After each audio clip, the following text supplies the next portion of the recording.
Tomorrow, that as states of emergency are declared in Maryland, the district, and here in Virginia. There may be people that actually might suggest there is moral equivalency here of some kind. There is none. This is an attack upon the homeland of the United States and upon my state, and I'm angry about it.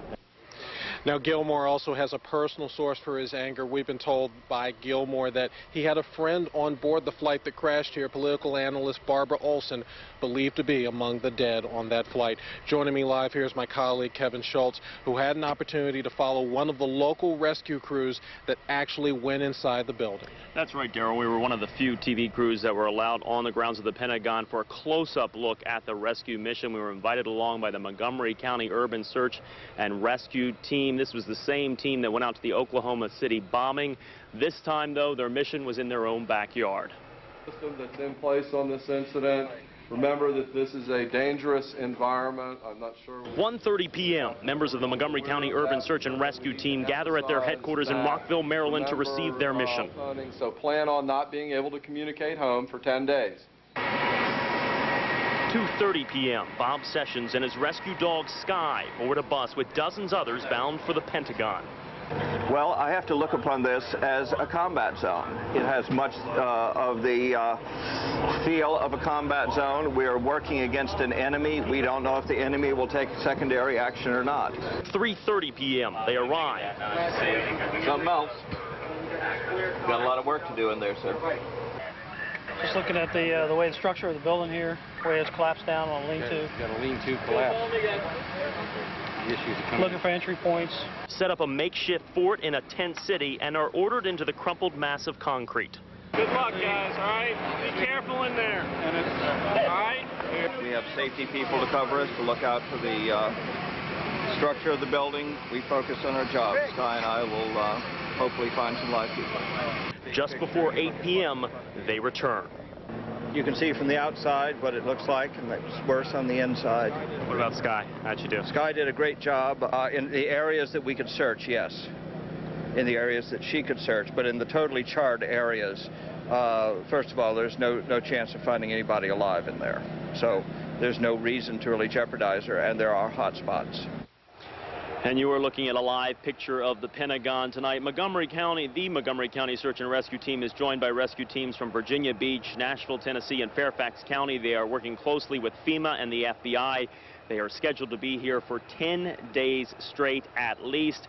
There are quite a lot of scenes here today, but there was one that stuck out in my mind. We were allowed to walk through the field of evidence set up by the FBI, and there were pieces of plane laid out there, and there was not one piece that was longer than 2 feet.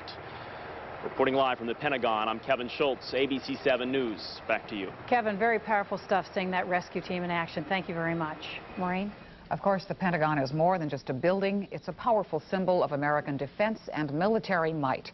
Construction on the Pentagon began in 1941 during World War II to provide a temporary solution to the War Department's critical shortage of space. The pentagonal design came about because the original site selected was bordered by 5 roads. The shape stuck, but President Roosevelt moved the site down the Potomac River so it wouldn't interfere with the view of Washington from Arlington National Cemetery. Now, nearly 30,000 people work in the Pentagon, which is large enough to accommodate 5 U.S. Capitol buildings. As President Bush emphatically stated during tonight's address to the nation, America will not fold. Here in the nation's capital, spirits and resolve are strong, and city leaders plan to be back to work in the morning. You need to know what changes could affect your commute and your work day. ABC 7 News reporter Suzanne Kennedy is live in front of D.C. Police Headquarters in Northwest Washington with the latest on road closings and the metro. Suzanne? Maureen, tonight the mayor extended the state of emergency that he issued earlier today through the next 15 days. He also issued a statement saying that all district offices will be open tomorrow. However, a liberal leave policy will be in effect. A lot of people who work in the district are wondering how this heightened sense of security will affect their day tomorrow. Here's what you need to know. On a night when the National Guard is patrolling Georgetown, it may be hard to believe that Washington will return to normal anytime soon. But despite closed streets tonight, the mayor is vowing to have the district open for business on Wednesday. Metro will open at 5:30 a.m. However, the stops at Reagan National Airport and at the Pentagon will be closed, including the bus bays at the Pentagon. So if you usually catch the bus at Pentagon Station or you take the bus from Pentagon, those buses will be operating from Pentagon City. As far as bridges, all will be open, as will most major roads.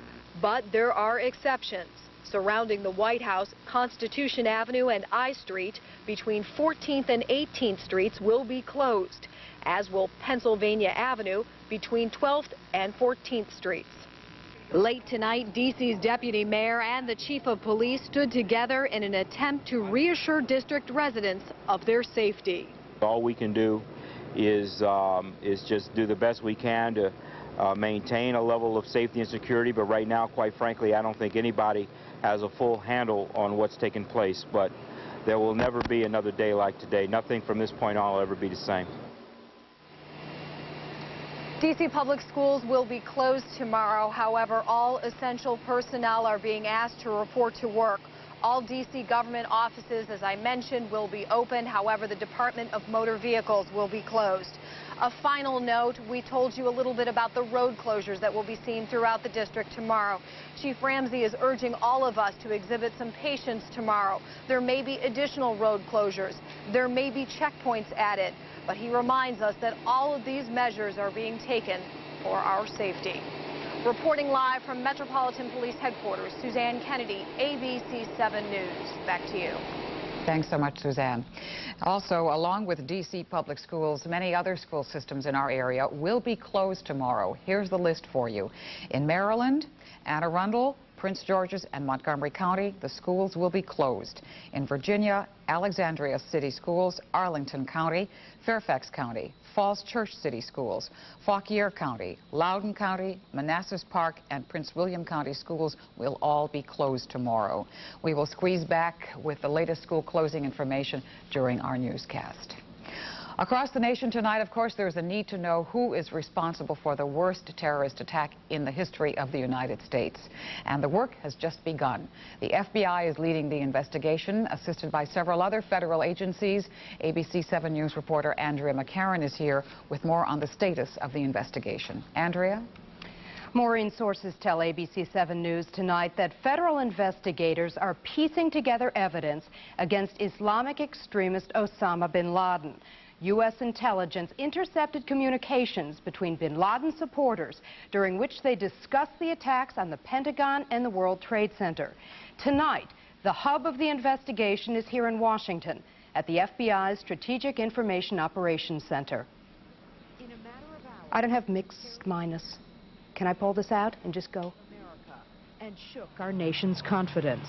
Career investigators described the attack as exquisitely well planned. We need to rally today as we did at Pearl Harbor. Our country can overcome this. Former Reagan National Security Advisor Robert McFarland. It has been Herculean that the FBI has done as well as they have in defeating hundreds of these attacks, but we just can't deal with all of them. We've got to go to the source. The source may be Osama bin Laden. Tonight, thousands of federal agents are sifting through crime scenes from Boston to Washington, searching through flight manifests to see if any passengers, crews, or service personnel had links to bin Laden's. Sources say 3 weeks ago he made a specific threat to attack American interests in an unprecedented way. Sources also say bin Laden is the only person with the infrastructure and resources to carry out such a horrific attack. If U.S. intelligence determines that bin Laden is the culprit, federal law does not prohibit our government from hunting him down and killing him. We are prohibited from assassinating people, but where a person poses a future threat to this country, that person can be murdered. A bin Laden associate was scheduled to be sentenced tomorrow for his role in the 1998 bombing of the U.S. Embassy in Tanzania. It was set to take place in a federal courthouse in New York City, near the World Trade Center. Remarkably, some of the passengers and crew members aboard the hijacked planes used their cell phones to call their loved ones. They described a horrific scene, including knife attacks against flight attendants. Terrorism experts say an assault of this magnitude likely took at least 6 months to plan. Maureen and Kathleen, back to you. Thanks so much, Andrea. Well, we have some new developments tonight out of New York City, where during a recent press conference, Mayor Rudy Giuliani told reporters that at this point they're working under the assumption that there are still people alive in the rubble of the World Trade Center. Of course, the pictures that we saw today cannot describe the feelings of the people in New York and in the region around New York City. ABC 7 News reporter Brad Bell is live in Hoboken, New Jersey. And Brad, we understand that you are in New Jersey because it's impossible to get into Manhattan tonight. Well, that's absolutely right. The city is sealed off. The bridges, the tunnels, they're all shut down. But here in Hoboken, directly across the Hudson River in Frank Sinatra Park, you get a good look at the skyline, or what's left of New York's skyline. It is absolutely frightening to see it in person. The smoke cloud is still billowing up.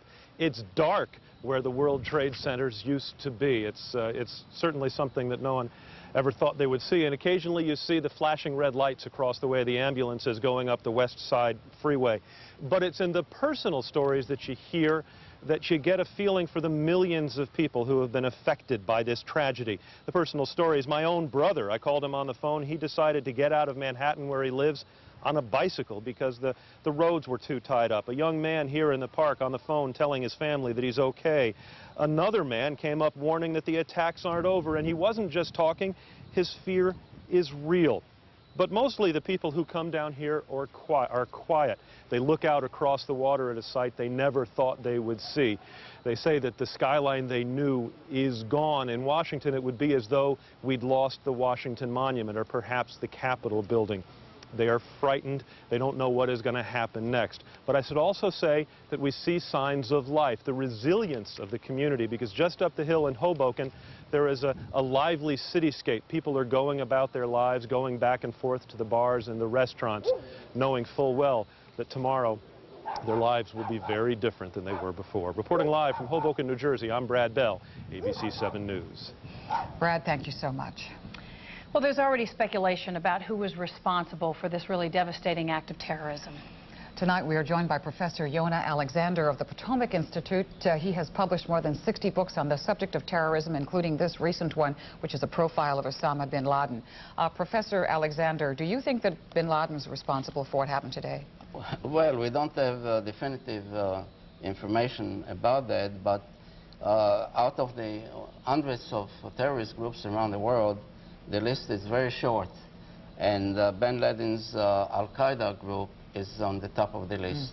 This seems to have been something that had to be a long time in the planning, so elaborate to have two planes take off within minutes of each other from Boston and to be able to get both those planes to crash into the trade buildings. How many people are capable, how many groups are capable of planning something like this? Very few. And bin Laden group, as you know, was involved in the first attack on the World Trade Center in 1993. So we're talking about maybe 8 years of planning, because they were not very successful in the first attempt. And we know from other operations, such as the attack on the U.S. embassies in East Africa, that it took them a very long time because it was planned very, very well. They're very sophisticated.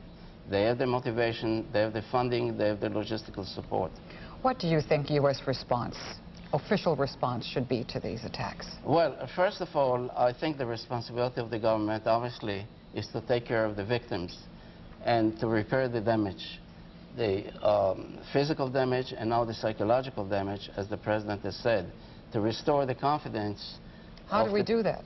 Well, he spoke tonight, and he tried to communicate the message that we shouldn't panic, we should have the confidence and the capability of the government to protect them. But we've been trying to get bin Laden for a long time, and we've not been able to do it, as you say, since the first World Trade Building attack. Well, it's not so simple. It takes a great deal of intelligence, particularly human intelligence, and it also takes international cooperation. Unfortunately, there are some nations that do not fully cooperate with the United States, and that's really the problem. Now, what about the average American after seeing this? People are frightened, people are anxious. Should we be? Will our lives really change after this? Well, it's certainly not the same as before, but I think it would be a great mistake if the American people are going to panic. We shouldn't surrender to these terrorists. We should continue with our lives and should restore confidence in the government that will protect us. Thank you so much, Professor Alexander. Welcome. And of course, Nightline will provide continuing coverage of this developing story with expert analysis right after ABC 7 News at 11:35. Here in Washington, of course, security continues to be tight, and that is true in every government office. At Andrews Air Force Base today, security personnel were on the grounds carrying automatic weapons and blocking off the main entrance. Also, an additional Jersey wall went up at Andrews this afternoon as an extra precaution. Also as a precaution, the Secret Service blocked off part of Van Ness Street in northwest Washington near the University of the District of Columbia. It's in that area that several embassies are located, including the Israeli and Kuwaiti embassies, among many others. Well, Congress will convene tomorrow to denounce today's terrorist attacks. Congressional leaders and lawmakers from both parties met on the steps of the Capitol this evening to promise that the attacks against our country will not go unpunished. Senators and House members, Democrats and Republicans will stand shoulder to shoulder to fight this evil that's been perpetrated on this nation. We will stand together to make sure that those who have brought forth this evil deed will pay the price. Members of Congress also sang God Bless America and offered a silent prayer for victims and their families. Now, here's a breakdown on the 4 planes that were involved in today's attacks. First of all, American Airlines Flight 77, a Boeing 757, en route from Dulles Airport to Los Angeles that crashed into the Pentagon. That plane was carrying 58 passengers, 4 flight attendants, and 2 pilots. And then American Airlines Flight 11, a Boeing 767, en route from Boston to Los Angeles that crashed into the World Trade Center. That plane was carrying 81 passengers, 9 flight attendants, and 2 pilots. United Airlines Flight 93 was a Boeing 757. It crashed southeast of Pittsburgh while en route from Newark, New Jersey to San Francisco. And that plane was carrying 38 passengers, 2 pilots, and 5 flight attendants. And finally, United Airlines Flight 175, a Boeing 767. That flight bound from Boston to Los Angeles, and it too crashed into the World Trade Center. That building was carrying 56 passengers, 2 pilots, and 7 flight attendants. Well, family members of the victims of the Dulles flight are gathering at an airport hotel tonight. And ABC 7 News reporter Susan Roberts is there. She joins us now live with that part of the story. Susan? Well, hi, Maureen, Kathleen. These families are actually dealing with 2 tragedies, their own personal loss and, of course, this horrific terrorist attack. Now, the Marriott Hotel here has been a makeshift command center for these families throughout the day. The families of the 58 passengers that were on that American Airlines flight number 77 that left Dulles this morning bound for L.A. but crashed at the Pentagon. On the Dulles Access Road this evening, the airport police were stopping all incoming traffic in an effort to tighten security in and around the airport. Earlier today, FBI agents swept the airport, asking the few employees left what they might have seen. They were checking ticket counters, trash cans, anything and everything that might shed some light onto how this attack actually happened. Meanwhile, tonight at the hotel, grief counselors, including local priests, were doing what they could to offer support. You know, there's a good deal of grief and crying. It's so early in the process that there is literally disbelief and a complete state of shock. That's the only way to describe it. Of the 58 passengers, we are told approximately 20 of the victims had family members in this area, in the Virginia area, and that they had been notified. Incidentally, the Marriott staff is dealing with their own loss tonight. The Marriott, one of the Marriott New York hotels, was located right next to the World Trade Center, and they don't know how many fellow colleagues they've lost in the blast. We're live near the Dulles Airport. Susan Roberts, ABC 7. Thank you so much, Susan. Well, of course, American Airlines and United Airlines have also set up emergency hotline numbers for people to call to inquire about family members who may have been on the hijacked jetliners today. And here are those numbers. For American Airlines, you can call 1-800-245-0999. The hotline number for United Airlines is 1-800-932-8555. Kathleen? Well, the streets of Washington have become much quieter than normal tonight as people reflect on today's tragic events. Connecticut Avenue, for example, in Northwest Washington is normally very busy at this time of night. It was really empty tonight, and most stores had fewer customers, they said, than normal. Tonight, there is an eerie quiet all across the nation's capital, but as ABC 7 News reporter Kathy Fowler shows us, at the heart of this attack, it was chaos for a generation that has never seen this kind of violence on our own soil. Pentagon, we were up there on the roof up there, and a guy yelled down that they bombed New York City. And I was just watching the White House just to see anything, if it could happen, what's going to happen. And next thing you know, from out of nowhere, you just saw a plane real low and just went straight, didn't come in from high, came in real low, and just the back end of the Pentagon just blew it up. Big mushroom fire cloud. Insane. Panic filled the streets of downtown D.C. today as Washingtonians tried to get a grip on what was happening in their backyard and in their country. What did it sound like? It was just a rumble. Once it hit, it was a rumble, and like all these people down below, I'm sitting there up top, I'm like, the Pentagon blew up, and people were walking around like a normal day. Thousands of people walking the streets of downtown D.C., dazed and shocked after an apparent terrorist attack against the United States. American Airlines says they have lost 2 aircraft. The Capitol, White House, and all federal buildings shut down and guarded. On the streets, complete gridlock. Everyone trying to get out of the city, no one able to get anywhere fast enough. We've been sitting here, what, 2 hours? Yeah, 10-15. About an hour and a half. Planes overhead normally unnoticed. Today, everyone looked up to see if anything else was coming down. But the most shocking sight by far in all of downtown D.C., sharpshooters on top of the White House, prepared for anything. Are you scared? Oh yeah, look at that. So just from watching that plane going, like, that's thousands of people that probably just died innocently. It's just not right. Kathy Fowler, ABC 7 News. Thank you, Kathy. And of course, you know, all of this happened on what was otherwise a gorgeous day here in Washington. Terrible, terrible contrast between the beautiful weather that we had today and all this week and this very, very ugly tragedy. We do want to bring you up to date on the weather, and here's Doug Hill with that. All right, Maureen, Kathleen, looks like the clear weather pattern we saw outside today is going to continue just a little while longer. Let's get right to it. In the morning when you wake up, we expect clear skies to be the continuing weather story. Temperatures averaging about 61 degrees, some 50s expected in the suburbs.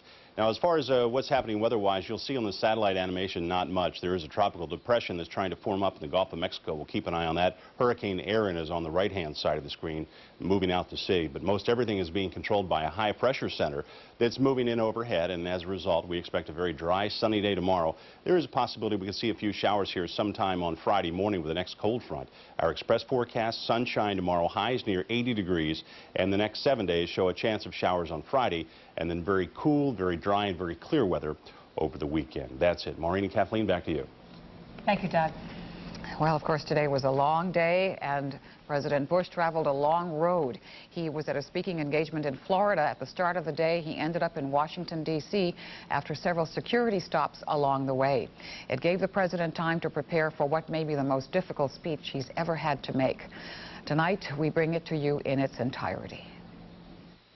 Good evening. Today, our fellow citizens, our way of life, our very freedom came under attack in a series of deliberate and deadly terrorist acts. The victims were in airplanes or in their offices, secretaries, businessmen and women, military and federal workers, moms and dads, friends and neighbors. Thousands of lives were suddenly ended by evil, despicable acts of terror. The pictures of airplanes flying into buildings, fires burning, huge structures collapsing, have filled us with disbelief, terrible sadness, and a quiet, unyielding anger. These acts of mass murder were intended to frighten our nation into chaos and retreat. But they have failed. Our country is strong. A great people has been moved to defend a great nation. Terrorist attacks can shake the foundations of our biggest buildings, but they cannot touch the foundation of America. These acts shatter steel, but they cannot dent the steel of American resolve. America was targeted for attack because we're the brightest beacon for freedom and opportunity in the world, and no one will keep that light from shining. Today, our nation saw evil, the very worst of human nature, and we responded with the best of America. with the daring of our rescue workers, with the caring for strangers and neighbors who came to give blood and help in any way they could. Immediately following the first attack, I implemented our government's emergency response plans. Our military is powerful, and it's prepared. Our emergency teams are working in New York City and Washington, D.C. to help with local rescue efforts. Our first priority is to get help to those who have been injured and to take every precaution to protect our citizens at home and around the world from further attacks. The functions of our government continue without interruption. Federal agencies in Washington which had to be evacuated today are reopening for essential personnel tonight and will be open for business tomorrow. Our financial institutions remain strong, and the American economy will be open for business as well. The search is underway for those who are behind these evil acts. I've directed the full resources of our intelligence and law enforcement communities to find those responsible and to bring them to justice. We will make no distinction between the terrorists who committed these acts and those who harbor them. I appreciate so very much the members of Congress who have joined me in strongly condemning these attacks. And on behalf of the American people, I thank the many world leaders who have called to offer their condolences and assistance. America and our friends and allies join with all those who want peace and security in the world, and we stand together to win the war against terrorism. Tonight I ask for your prayers for all those who grieve, for the children whose worlds have been shattered, for all whose sense of safety and security has been threatened. And I pray they will be comforted by a power greater than any of us, spoken through the ages in Psalm 23. Even though I walk through the valley of the shadow of death, I fear no evil, for you are with me. This is a day when all Americans from every walk of life unite in our resolve for justice and peace. America has stood down enemies before, and we will do so this time. None of us will ever forget this day, yet we go forward to defend freedom and all that is good and just in our world. Thank you. Good night, and God bless America. Good morning. Washington will have the latest developments beginning at 5 o'clock in the morning on this story. Well, as we leave you tonight, we want to show you a touching moment this evening as the leaders of the nation gathered on the steps of the U.S. Capitol in a show of solidarity. Nightline is next. To the prairies, to the ocean, wide with home. God bless America, my home, sweet home. God bless America, my home, sweet home.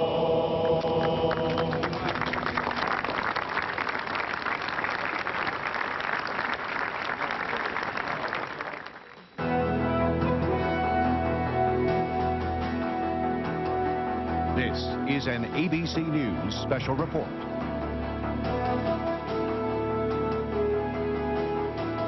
As we said before, the entire day has been a special report on ABC News, and if you've managed to get your hands on a newspaper in various parts of the country today, you know that your local newspaper has devoted a huge amount of attention to this, and not only in the cities where this occurred, but in Pennsylvania where one of the aircraft went down, and in every city and community across the country, how the country was itself involved. We are, those of us who are working in newsrooms and conveying information, are isolated in the same way that you are, and we do our best in the course of this day to get you close to what has happened and help all of us get closer to understanding why this has happened and what the United States intends to do about it. First, in simple terms of responding before the world to the action which is taken against the country today, and what the United States might do if and or when it is able to discover those people who are responsible for this, those individuals, whether members of an organization, and perhaps that state or states, which if you listen to Larry Eagleburger, former senior official at the State Department and in the White House for many years, believe should require, and a lot of people in the country will sympathize with this notion, an attack on any government that may have been party to these attacks on the United States today. But I think probably the best thing we can do at the moment in describing this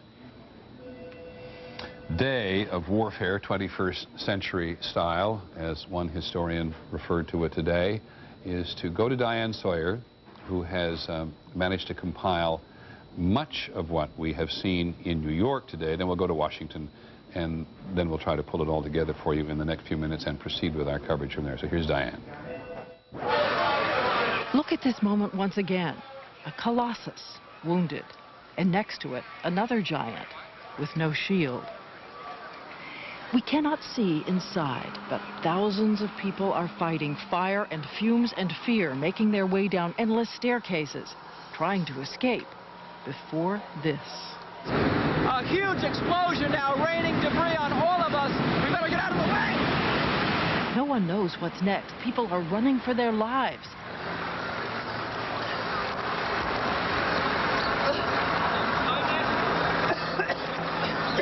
And all of a sudden, it was this big explosion. I don't know if it's just like what you just seen. That's what we went through before we came out of the building. Then when we get out the building, then another smoke cloud came. We had to go through that smoke cloud again. Mom, I just want you to know I'm all right. And then we saw the people jumping. We saw what we thought was debris, and we realized it was people jumping. I can't do anymore.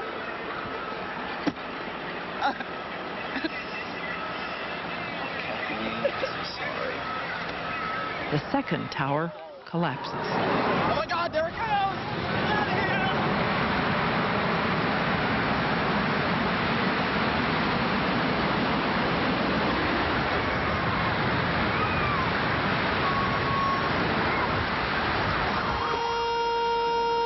And tonight, where New York's tallest buildings proclaimed America's secular might, a ruin, countless souls crushed beneath.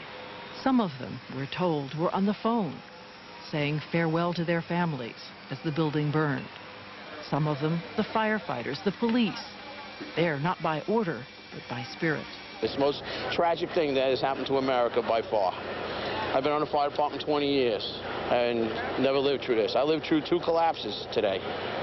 I'm on vacation from the fire department. I came in on my own. My car's all wrecked, and I just came in to help people and do my job. And those who perished in the planes also phoning to warn the world that they were now riding in weapons of war. We've been attacked. It's like World War II. It's World War II. It's unbelievable. Was there no defense for the Pentagon? And what happened aboard the flight that crashed outside Pittsburgh? We've heard a story that the pilot refused to hurl his plane on Washington and crashed in a field instead. Hospitals filled with wounded, strangers volunteering to give blood. In the ashes, rededication by a nation whose symbol is the eagle, because it is the bird least afraid of a storm, the bird strong enough to soar through and above it. As we said, we want to try to get you close to this, and one of the difficulties at the Pentagon has been that ABC's John McWethy, who has an office for ABC News in the Pentagon, was on the other side of the Pentagon complex from where this attack took place this morning. You know, there were 4 aircraft involved. One of them crashed in rural Pennsylvania, but an American Airlines plane, American Flight 11, on which 81 passengers and 11 crew died. This was a flight hijacked by the terrorists as it was originally scheduled to go from Boston to Los Angeles. Then the United Airlines flight 767 with 56 passengers and a crew of 9 on board, which took off from Boston on its way to Los Angeles, was crashed into the other World Trade Center. And then at 9:38, another American 757 crashed into the Pentagon, where 58 passengers and 6 crew on that aircraft died. And one of the important things in terms of looking at the explosions throughout the day we've been made aware of by people paying close attention is that whatever the terrorists used on the particular aircraft to subdue the crew, get into the cockpit, and it is widely believed by people who've analyzed this, but that's all it is at the moment, themselves went to the controls. It's been a conventional piece of wisdom from the very beginning that no American airline captain could or would accept the notion of flying his own aircraft into one of these targets. And while we have no idea at this point, and may never have any idea what happened in the cockpits of those particular aircraft, there has been some suggestion today that there are terrorists out there throughout the world and terrorist organizations who are able to enlist people who have some flying capacity, some flying ability. And John Nance, who is our aviation analyst, and others have pointed out that there were pilots who flew in the Afghan Air Force or who flew with the Afghans during the struggle between Afghanistan and the Soviet Union. So there's a lot of talent out there in terms of international terrorism in general. But now, as we make our way through the day, we go back to the Pentagon. John McWethy, like everybody else, was obliged to evacuate from the Pentagon. He's on the side of the Pentagon which was attacked and has had a difficult day, but a tough day, John, trying to report this story from this location. So just review for us, would you? Peter, I was sitting at my desk in the Pentagon when there was a jolt, and it was clear that the Pentagon had been hit just as the two towers of the World Trade Center had been hit. Horrible clouds of black smoke were billowing out of the Defense Department. A sense of disbelief as people were being forced to evacuate the building. In the part where the greatest damage was, there were many terribly injured people who were being helped by their colleagues out to the pavement outside. Hundreds and hundreds of rescue workers were on the scene within hours. Ambulances were lined up. Bodies were also lined up. There was a tremendous sense of the medical people trying to come to aid of those who were injured. But it took more than 5 hours for rescue workers to really get inside the damaged part of the Pentagon. And tonight, Peter, they are continuing the work. They have heavy equipment. They are working under lights. There are special dogs that are trained to look for dead bodies and to look for survivors both, who are working in the rubble tonight to see if they can pull anyone out of the rubble. We know tonight, Peter, that various jurisdictions, New York, for example, has called up more than 2,000 National Guard. By morning, there will be an additional 1,000. This is to help with control of intersections in the streets. In Virginia, more than 300 have been called up, and about the same number in the District of Columbia.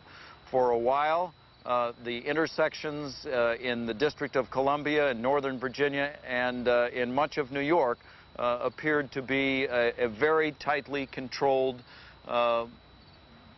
area by the military, by the police. There was very little movement of traffic in any of these jurisdictions.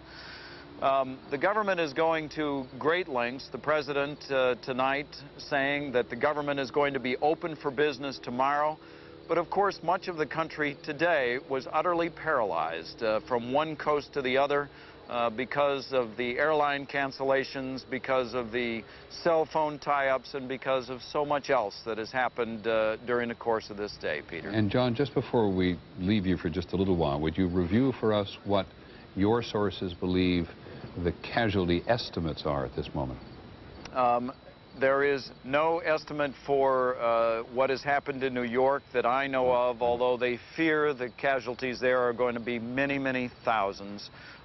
We are hearing from one local official here, Peter, that there could be as many as 800 dead in the Pentagon. Thanks very much, John McWethy at the Pentagon, as close to the Pentagon as he's allowed to get tonight, reporting under very difficult circumstances. Cynthia McFadden is on the west side of New York City in what we keep describing as the trauma center, where triage was originally about meant to occur. Do you have any further sense or any closer sense of the magnitude of this in terms of human loss?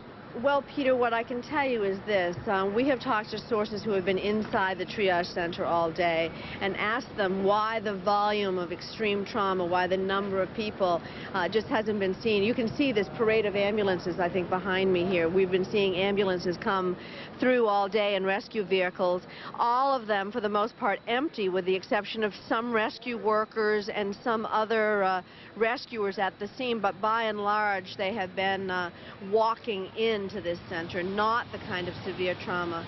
When I just asked why they weren't here, someone simply said, Cynthia, it's because the victims are dead. Well, thanks, Cynthia McFadden. I said a short while ago that we'd only actually publicly identified one person, one individual who died today, and that was the wife of the Solicitor General of the United States, Barbara Olson. I got her first name right, I think.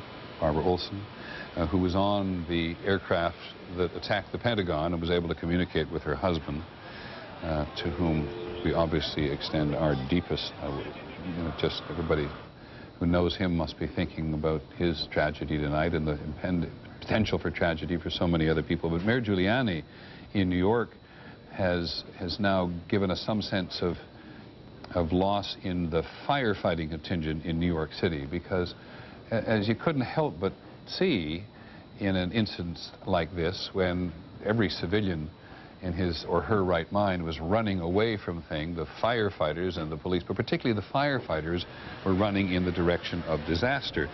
And 3 top city fire department officials died at the scene of the World Trade Center devastation today.